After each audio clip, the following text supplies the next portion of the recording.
Así que bueno, ¿cómo les ha parecido esta serie? Mi casa será llamada Casa de Oración. Y lo primero que hemos visto ya vamos con esta, vamos a ir a la cuarta parte.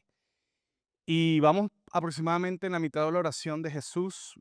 Pero lo que hemos hablado durante todas estas enseñanzas o esta serie de enseñanzas es que lo primero es que Jesús o un discípulo de Jesús le dijo a Jesús, enséñanos a orar. Y eso implica que necesitamos aprender a orar. No nacimos con eso, con esa habilidad de manera natural. Y todo lo contrario, en el camino nos encontramos con tantas mentiras, tantas cosas que de pronto pensábamos que era de la manera correcta, pero simplemente eran distorsiones acerca de una realidad que es la oración. Así que si nosotros necesitamos aprender a orar es porque hay maneras incorrectas de orar. Y la idea o la intención de esta serie es precisamente esa, enseñar la profundidad de lo que es la oración.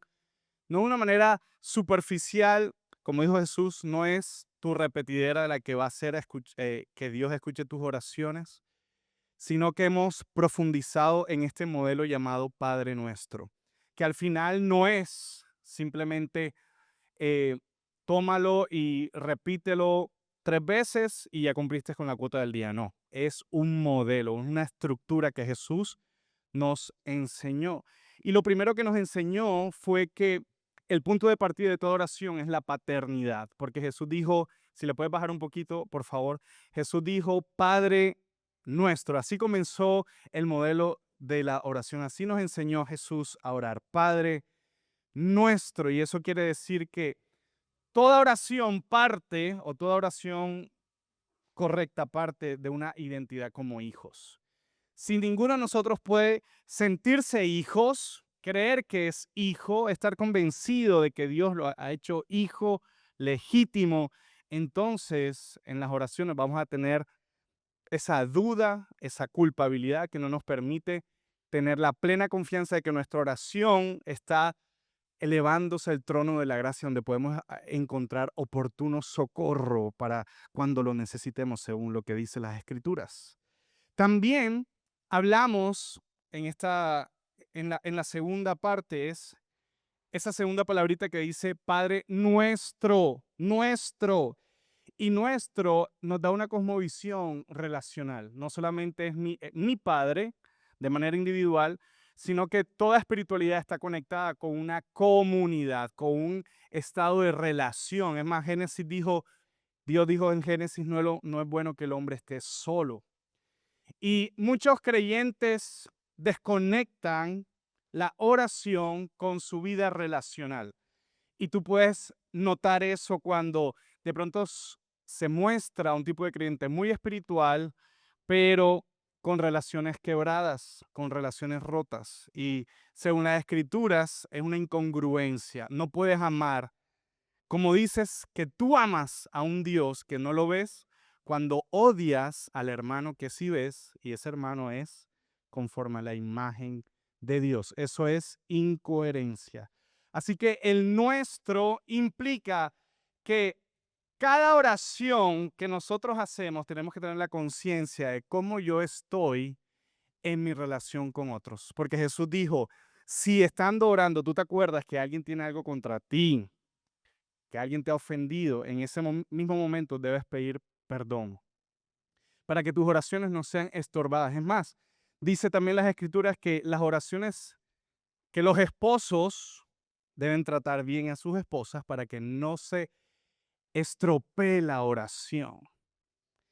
Y entonces hay una conexión importantísima entre cómo tú tratas a los demás y cómo está tu vida espiritual.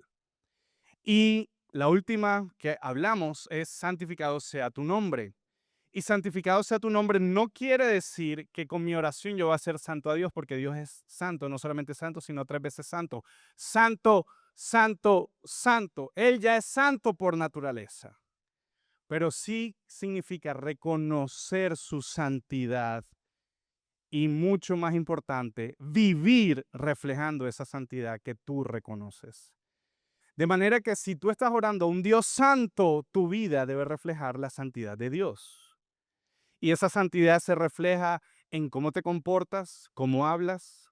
Esa santidad se refleja en cómo tú crías a tus hijos. Esa santidad se refleja en toda tu vida, porque la oración no solamente es un evento, es un estilo de vida. Por eso el apóstol Pablo siempre decía, oren sin cesar, porque la oración sin cesar quiere decir, yo no solamente estoy orando ese Padre Nuestro, esa espiritualidad activa, sino que en mi vida normal también soy una expresión de ese Dios santo, poderoso y al que yo y todos nosotros alabamos.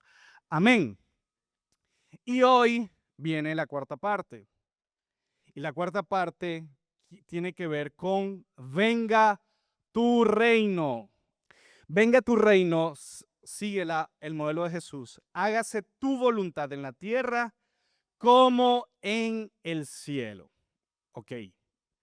Entonces Jesús nos estaba diciendo, cuando tú ores, en esa estructura, en ese deseo, en ese fervor de oración, tú necesitas pedir que el reino de Dios venga a tu vida, a tu familia, a tu ciudad, a tu país o donde quiera que estés. Que venga el reino de Dios. Yo deseo que tu reino venga a mi vida. Yo deseo que tu reino venga a mis negocios. Yo deseo que tu reino venga a mis hijos, a mi manera de criar a mis hijos, a mi manera de hacer negocio. Dios, quiero hacer de mi vida un reflejo de tu reino, de tu voluntad.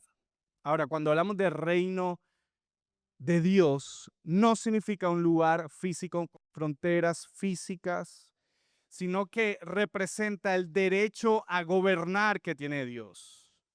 Representa la soberanía activa de Dios y representa el poder real de un rey. En otras palabras y en español, significa que el reino de Dios está presente allí donde el Dios soberano gobierna y su voluntad es obedecida con alegría. Entonces nos tenemos que hacer la pregunta es, ¿en mi casa Dios es soberano y reina y su voluntad es obedecida con alegría? Y lo podemos simplificar de la siguiente manera. Todos nosotros aquí tiene un mini reino en su casa y tiene a unas personitas, si tienes hijos pequeños no, o viven contigo, unas personitas que esa tensión entre lo que dice mi papá y lo que yo quiero hacer, ¿verdad? Cuántos saben el problema que vivimos a diario? Andrés, no te pongas esos zapatos, sí me lo quiero poner. Ahí hay un choque de reino. El reino de Natalia, el reino de Andrés.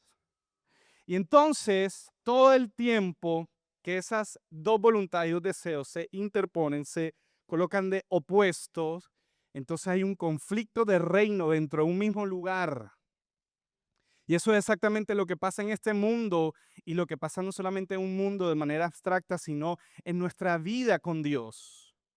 Todos nosotros tenemos deseos, todos nosotros deseamos hacer cosas, pensar de la siguiente manera, tenemos filtros en nuestra mente que nos ayudan a interpretar nuestro mundo, nuestra realidad, pero la pregunta que nos tenemos que hacer es, todo lo que yo sé, cómo lo interpreto, cómo yo veo la vida, ¿tiene que ver con el reino de Dios o he construido mi propio reino en estos 40 años, 30 años, 50 años, 85 años?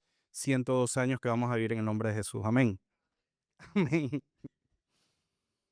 Entonces el reino de Dios es allí, o sea, no es un lugar físico, es donde ocurra la siguiente ecuación, donde su soberanía gobierne y su voluntad y sus deseos sean establecidas y obedecidas con alegría. Yo deseo esto para tu casa. Ok, Dios, ese es tu reino. Esas son tus leyes. Esas son tus órdenes. Yo pensaba que las cosas eran de esta manera, pero que no se haga mi voluntad sino la tuya, como dijo Jesús. Por eso, si vamos a orar de manera como Jesús nos enseñó, necesitamos doblegar nuestro propio ego. Cada oración es una renuncia supuestamente, según la perspectiva de Jesús, cada oración es una renuncia a mi yo. No es lo que yo quiera, es lo que tú desees. No es mi reino lo que quiero imponer y hacer crecer, es tu reino. No son mis deseos, no es que yo pienso, no es que así me criaron, ya eso queda invalidado cuando tú oras, venga tu reino. Amén. Así que el reino de Dios, para entenderlo un poquito más, tiene dos tiempos. El tiempo de ya está aquí, cuando Jesús vino a la tierra y a partir de ahí se opera de manera invisible en cada corazón. Por eso Jesús dijo, arrepiéntanse porque el reino de Dios se ha acercado. ¿Qué quiere decir arrepentimiento? Bueno, no es esa manera tradicional de creer que el arrepentimiento son látigos en la espalda, son penitencias que cumplir. Por ejemplo, en Colombia era en Semana Santa se subía a una iglesia, Monserrate, algo así, sobre rodillas. Dios santo, gracias a Dios, me libré de eso. Pero cada persona creía, o esa persona que cree en eso, creen que ese es el arrepentimiento. Pero la palabra arrepentimiento viene del original de cambiar de dirección. Cambiar de dirección es que yo siempre hacía esto de esta manera, pero ahora lo estoy haciendo de esta manera que Dios me está indicando. Es un cambio de dirección, es un giro. Es lo que todo el mundo conoce como que no puedes obtener resultados diferentes haciendo lo mismo. Si tú deseas resultados diferentes en tu vida, si tú le estás dando una oportunidad al reino de Dios para que cambie tu vida, cambie tu manera de pensar, cambie tu manera de ser, cambie tus emociones, entonces no pretendas que el reino de Dios se va a establecer acomodándose a tus deseos, sino que tú tienes que renunciar a los tuyos para que el reino de Dios fluya de manera libre sobre tu vida, casa, negocio, crianza, etcétera. Así que el reino de Dios tiene dos tiempos. El que ya está establecido en el corazón y es el que es esa obra del Espíritu Santo que va perfeccionando cada vez más, cada vez más. Eres una persona irascible, una persona impaciente, pero el reino de Dios te está transformando en una persona muy mansa como la paloma, tan mansa que tu esposo te desconoce. Amén.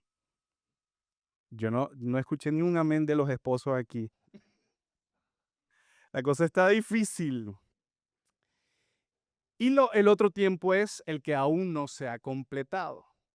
El reino de Dios expresado al 100%, que se completará de forma absoluta cuando Jesús regrese en la segunda venida, destruya el pecado, la enfermedad y la muerte y traiga un nuevo mundo completamente renovado, la nueva Jerusalén según lo que dicen las Escrituras. Pero la esencia del reino de Dios, como dice Pablo en Romanos 14, 17, dice, el reino de Dios no se trata de lo que comemos o bebemos, sino de llevar una vida de bondad, paz y alegría en el Espíritu Santo. Otra persona dice paz, gozo, justicia. Eso es el reino de Dios. Y cuando estábamos hablando ahorita de los dos reinos, el reino de Andrés, que quiere hacer lo que él quiere, y está en esa exploración de hasta dónde me dejan esos límites de los niños de 8 años, que nos sacan canas, que sacan canas hasta en los bigotes ya. Ese choque de reinos también lo vivimos en nuestra vida personal, el reino de Dios versus nuestro yo. Y aquí los psicólogos y psicólogas saben de qué estoy hablando, Freud, el yo. Pero es un choque de tronos. Y Jesús cuando enseñaba el Padre Nuestro estaba generando un conflicto inevitable en nuestra rutina diaria. Estaba enfrentando al yo y al reino de Dios. Y estaba diciendo, cuando usted ore, necesita orar de la siguiente manera. Renuncio a mi reino para que venga tu reino a mi vida. Renuncio a mi yo para que tú seas el que gobierne sobre mi vida, porque ya no vive el yo, sino que ahora vive Cristo en mí. hay una nueva identidad. Tu yo te dan ganas de matar a alguien cuando las cosas no pasan como tú quieres. Tu yo quiere devorarse a tu esposo o a tu esposa. Tu yo se le quiere meter así el carro que te hizo algo malo. Tu yo se imagina cosas como que tener pullas en las llantas para espicharle la llanta que tienes a tu lado. Ese es el deseo de Nati todo el tiempo. En Colombia. Sí, hay que aclarar. El yo es el que siempre está viendo cómo hacer la vuelta a los negocios. El yo es ese pequeño atrapado en el miedo, en la ansiedad, paralizado, que no le permite abrirse a pasos de fe. Porque no solamente es el yo travieso, sino el yo reprimido, temeroso, tímido. El yo que dice, yo nunca tomaré un micrófono para hablar allá en Amidalas. Pero Cristo está diciendo, usted está designado desde la eternidad para hablar el evangelio con poder. Amén. Dale fuerte ese aplauso al Señor. El yo que dice, pobrecito yo. Pero el Cristo dice, nada de pobrecito. Yo soy más que vencedor en Cristo Jesús. Y cuando tú oras, este pedacito del Padre Nuestro, tú estás diciendo, Señor, ruego fervientemente para que una fuerza externa a mi yo, que es el Señor, el Todopoderoso, actúe con urgencia en mi vida. Pedir que venga el reino de Dios implica que caiga nuestro propio imperio. ¿Estás dispuesto a derrumbar el castillo de arena que has construido durante toda esta vida? Que tú creías, que tú sabías, como dice un dicho en Colombia, por dónde le sale el agua al coco. Así que no podemos jugar a ser los reyes de nuestra vida y al mismo tiempo pedirle a Dios que gobierne. ¿Por qué? Porque solamente hay un trono. Y ese trono no puede estar sentado dos reyes, solamente un rey.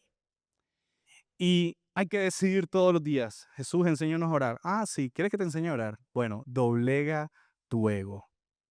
Renuncia a tu trono y dile, papito, aquí está el trono de mi ego.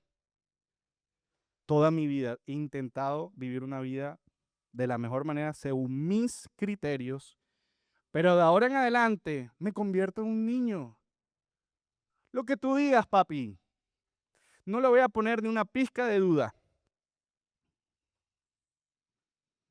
Todos nosotros hemos experimentado esa edad tan tierna de nuestros niños, que tú le decías cualquier cosa y se lo creían. ¿Sabes por qué? Porque había en su cerebro, todavía no se había desarrollado, una partecita que siempre coloca en duda todas las cosas. Todavía no se ha desarrollado eso. Y cuando Jesús dijo, mira, a menos que te conviertas como un niño, no podrás entrar al reino de Dios. Porque el niño cree todo lo que su papá le diga hasta cierta edad. Y esa es la misma actitud que necesitamos desarrollar todos los días. Una actitud de niño. No tengo ni la más mínima duda de que tú haces lo que dices que vas a hacer, que tus promesas son reales y que aunque mis ojos ven exactamente lo contrario, no baso mi vida en lo que yo veo, sino en tus promesas que son más reales que mi propia realidad. Amén. El reino del yo busca siempre el control y por eso estamos tan llenos de estrés, gastritis, enfermedades, porque intentamos controlar lo que es incontrolable, el futuro. ¿Y qué será de mi futuro? Pues renuncia a ese deseo de controlar el futuro y déjate gobernar por la santa, hermosa voluntad de nuestro Dios. Tú planificando de aquí a 50 años, y tú no sabes si vas a llegar al día de mañana. No lo sabes. Pero el yo siempre busca controlar, siempre busca tener la razón, siempre busca la comodidad y siempre busca el aplauso de la gente. Pero el reino de Dios opera todo lo contrario, por eso es contracultural, porque el mundo dice, hey, eres el Dios de tu propia existencia. No, según la Escritura, opera bajo la humildad, bajo el perdón, el que es grande es el que sirve. Los últimos serán los primeros. Todo lo contrario, todo lo contrario. El servicio y la confianza absoluta de nuestro Padre Celestial. Y la pregunta que te hago es, ¿bajo qué reino quieres operar en esta vida? ¿Bajo el reino de la ilusión, del control, del yo, de yo hago según lo que yo crea, según cómo me criaron, es que mi mamá me dijo? No, tu referencia no es ni tu madre, ni tu padre, ni absolutamente nada. Tu referencia es la Biblia. ¿Qué dice las Escrituras? ¿Qué dice las Escrituras? Quiero saber qué dice las Escrituras. ¿Qué dice la Escritura acerca de mi relación con mi esposa? ¿Qué dice la Escritura acerca de mi relación con mis hijos? ¿Cómo debo criar? ¿Qué dice la Escritura acerca de qué debo hacer cuando la depresión me ataque? ¿Qué dice la Escritura cuando venga un pensamiento intrusivo y me mande por allá a 26 meses y me descontrole y me da ataques de pánico? ¿Qué dice las Escrituras? Pues el hombre y la mujer que ora este tipo de oraciones basa su vida en las Escrituras. Y todo reino tiene un manual y nuestro manual se llama la Biblia, que te recomiendo que la leas todos los días de tu vida, porque ahí está tu testamento, ahí están tus promesas y ahí puedes reclamar. Amén. Así que 3 cosas que implican la petición venga a tu reino. Sumisión personal, lo que hemos hablado, que ya no viva yo, sino que Cristo viva en mí. Somos el burrito donde Jesús se montó. La fiesta no era con el burrito, la fiesta era con el Jesús que estaba montado sobre el burrito. No soy yo, es Dios en mí. Que venga tu reino también implica que somos embajadores, como lo hemos dicho, del reino de Dios. Eso quiere decir que enseñamos los valores del cielo en la tierra, implica que cada vez que tengamos la oportunidad de influenciar a las personas, lo vamos a hacer a partir de nuestra cosmovisión de la vida bíblica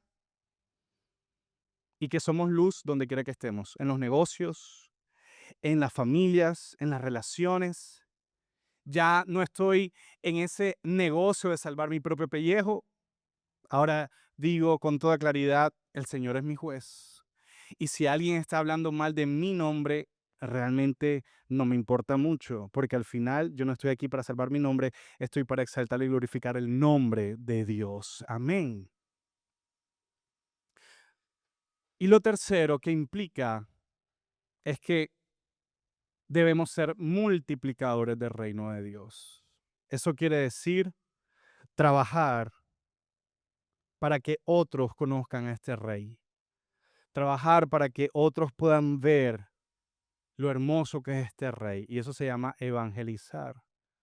Evangelizar es dolernos de las personas que están en otro reino que no es el de Dios, sino el reino de las tinieblas, el reino del pecado, el reino de la depresión. Amamos esa misión, la misión de evangelizar, porque queremos multiplicar. Así que venga a tu reino, es renunciar a mi reino para que su reino sea establecido. Y la otra partecita que dice, hágase tu voluntad en la tierra como en el cielo. Y aquí voy a derrumbar una idea tradicional. ¿Cuántos nos han escuchado que todo lo que pasa en la tierra no se mueve una hoja de un árbol sin que la voluntad de Dios lo permita? A ver, ¿cuántos han escuchado eso? Eso en ninguna parte de la Biblia lo dice. Como dice Salomón, como dice Salmos, no se mueva, y lo dicen con propiedad, no se mueva.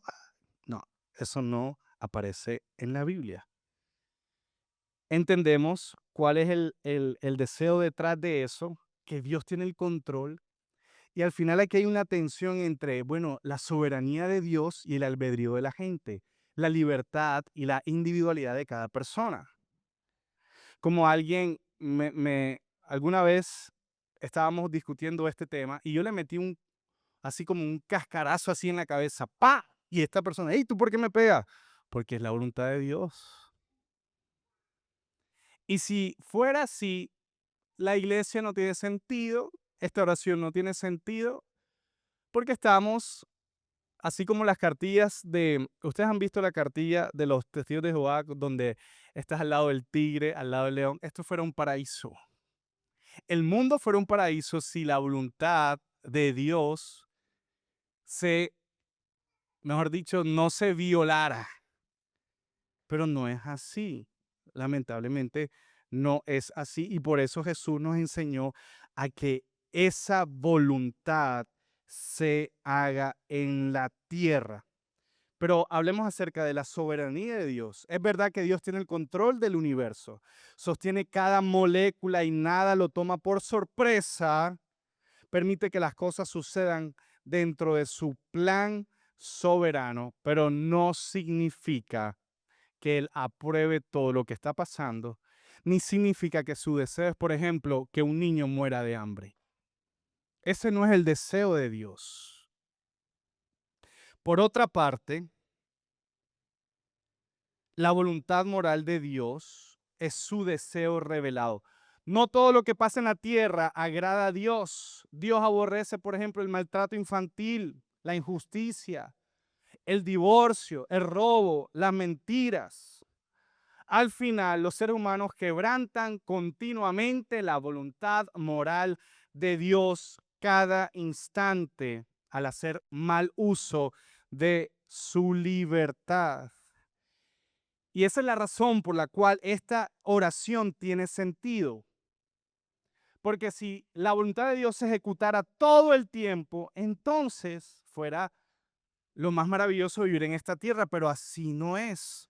Lo que Jesús está diciendo es, en el cielo se hace todo lo que todo lo que el Padre está diciendo. Los ángeles obedecen a sus mandatos de manera rápida, ágil y con alegría.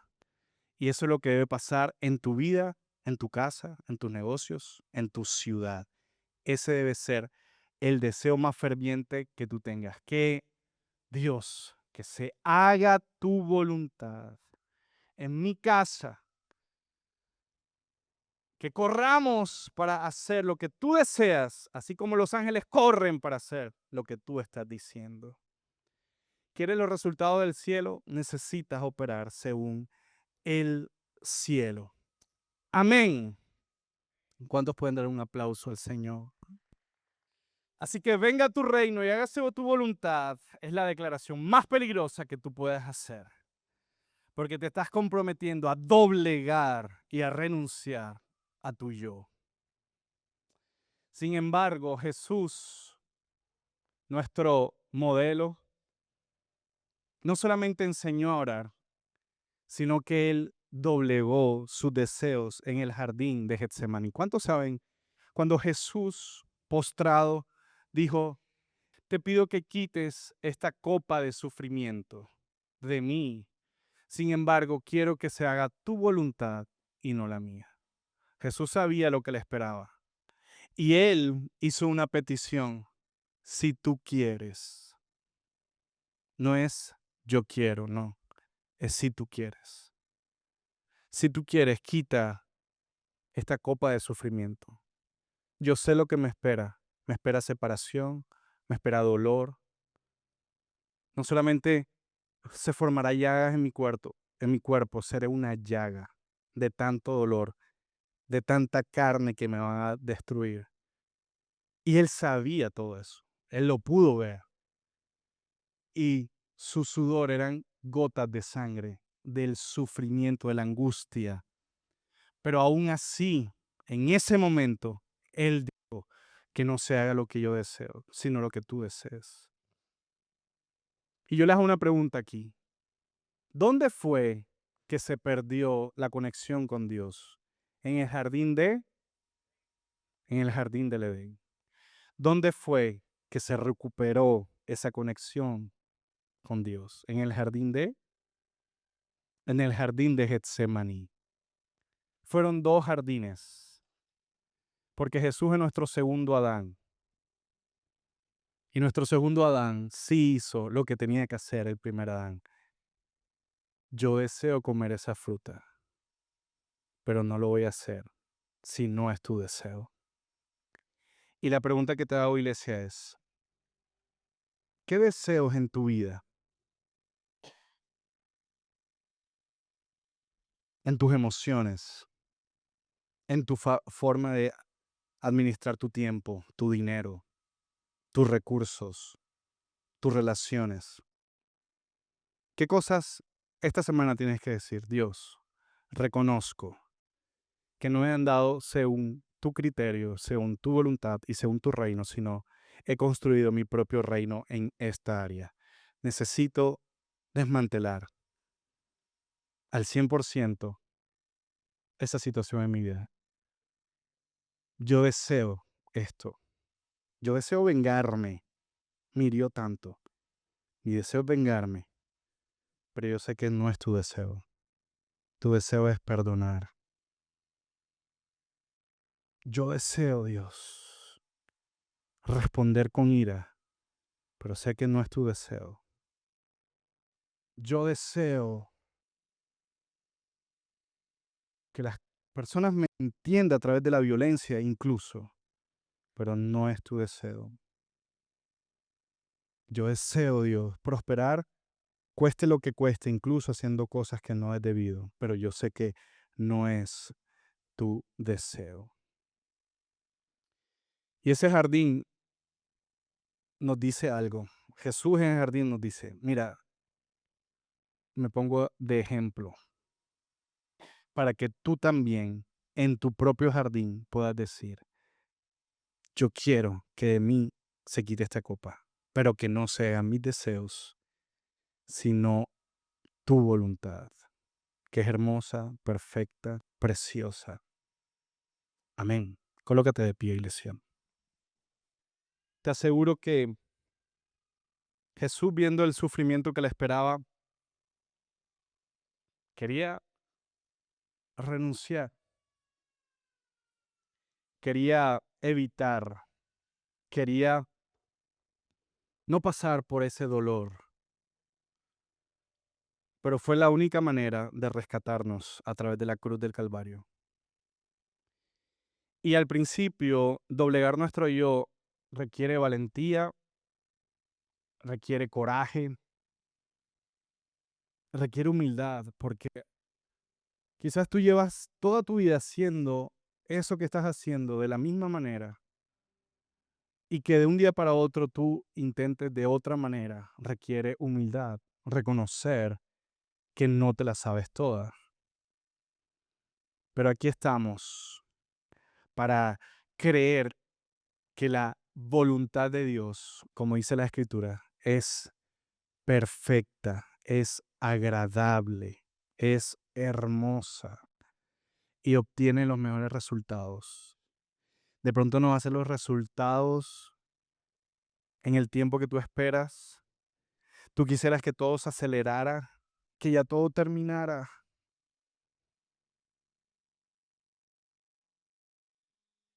Yo recuerdo cuando llegué a este país con $5,000 en mi bolsillo,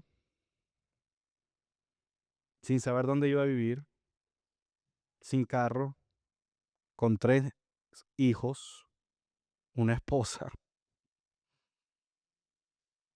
Pero lo único que me impulsó y nos impulsó a Nati y a mí era que sentíamos un llamado fuerte en nuestro corazón para venir a este lugar. Y no les miento, ni siquiera sabía en qué lugar era. Dallas, Orlando, Dallas, Jacksonville, China, Japón, no. Yo sabía que era en Estados Unidos. Pero No tenía ni idea. Y a veces queremos el panorama completo, ¿verdad? La vida en Dios son como piezas de Lego. Es como cuando, no sé cuántos de ustedes les gusta hacer rompecabezas. Nati compró un rompecabezas allá en Disney, o yo te lo compré, ¿verdad? ¿Como cuántas fichas? 500 fichas. Sí, eran muchísimas. Lo intentamos, nos aburrimos. Lo mandamos a que nos hicieran y que pegaran y quisieran todo. Y eso a veces es lo que nosotros queremos. Quiero irme de vacaciones y mientras que las cosas empiezan a desarrollarse, que otros se encarguen, que pase el tiempo, quiero meterme en una cápsula y cuando salga ya todo esté resuelto. Me lo entreguen y yo pago por ello. Pero la vida en Dios no es así. Cada ficha tiene su lugar. Y cuando tú lo ves desde cercano, no tiene ni forma. Es una cosa que nada tiene sentido. Pero desde la perspectiva de Dios, Dios está viendo el cuadro completo. Y lo único que tú necesitas es confiar que aquel que sabe lo que sabe hacer está para ayudarte y para decirte no te rindas. Sigue mi voluntad, aunque nada tenga sentido. Aunque cada pieza parezca que no corresponde al cuadro completo, sí corresponde. Y cada uno de ellos ayuda en el establecimiento de mi voluntad a favor de ti. Y yo recuerdo cuando caminaba a Kroger, que estaba al lado, como a un minuto en carro, pero eran como 20 minutos a pie. Y yo recuerdo cuando fui a buscar los resultados de las vacunas o iba a hacer algo allá, vacunas, que en carro eran 6 minutos, pero caminando era como 1 hora. Y yo era el único que estaba caminando. Yo decía, en cualquier momento me van a coger la policía porque aquí nadie está caminando. Y yo decía, Dios, ¿qué sentido tiene todo esto? Y recuerdo cuando me metí al apartamento y luego como en 2 semanas me dijeron, esta semana no hay trabajo. Y yo, ¿cómo voy a pagar este arriendo?